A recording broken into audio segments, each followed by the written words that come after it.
Ever wondered what would happen if SpongeBob finally got his boating license? Well, buckle up, because today we're diving into a brand new adventure in Bikini Bottom, where SpongeBob isn't just driving a boat, he's in the race of his life. The sun was shining bright over Bikini Bottom, and the annual boating school Grand Prix was just around the corner. Every year, it was the same story.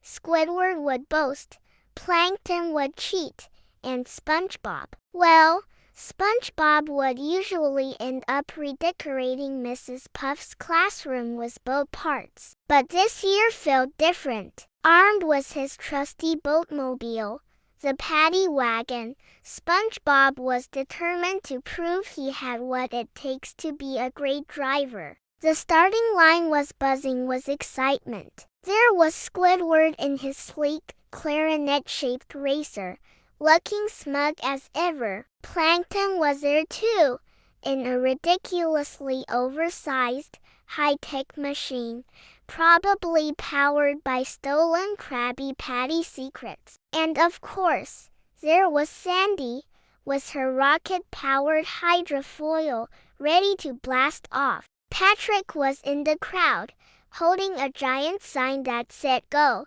SpongeBob, go." "Where are we going?" Classic Patrick. The race began with a deafening roar. Sandy shot into the lead, leaving a trail of bubbles. Squidward followed, his nose held high. SpongeBob, trying his best to remember Mrs. Puff's lessons, started off slow and steady. "Floor it! No, gently, gently now," he muttered to himself, gripping the wheel with his sweaty yellow hands. As the racer zoomed through jellyfish fields, Plankton decided it was time to unleash his master plan. He pressed a big red button, and tiny robotic arms shot out from his vehicle, trying to pop everyone's tires. Sandy skillfully dodged them, but Squidward wasn't so lucky. His pristine racer spun out into a giant coral reef,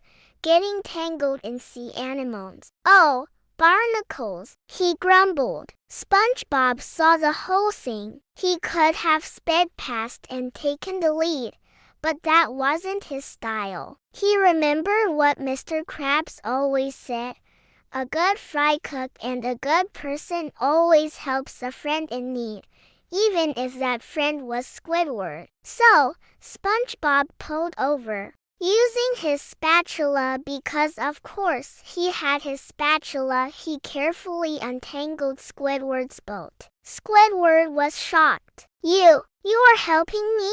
But why?" SpongeBob just smiled and said, "Because that's what good neighbors do." Back in the race, they saw Plankton causing more chaos up ahead. He had sprayed a slippery oil slick all over the road, sending other drivers spinning. But SpongeBob had an idea. He revved his engine and drove straight into the oil, but instead of spinning out, he started doing donuts, absorbing all the oil with his porous body. The track was clean again, but SpongeBob was now covered in black goo. He looked like a little absorbent bowling ball. By the time they reached the final stretch, Sandy was way ahead. It seemed impossible for SpongeBob to catch up. But then, something amazing happened. The other racers, inspired by SpongeBob's kindness,